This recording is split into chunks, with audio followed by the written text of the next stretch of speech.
Pila man ang imong minimum nga sweldo?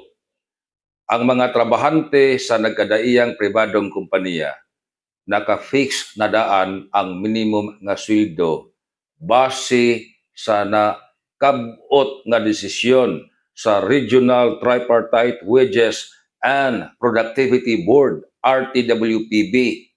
Matang region dunay RTWPB nga naglangkob sa duli, sa DTI, NIDA, sa habig sa business o sa labor sector.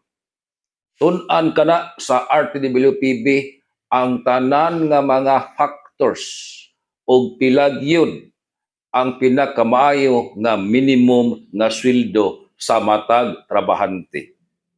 Good news para sa mga trabahante diri sa Region 7 kay sugod karong October 4, 2025 mo epekto na ang bag-ong minimum nga suhulan sa mga first-class cities o first-class municipalities diri sa Region 7.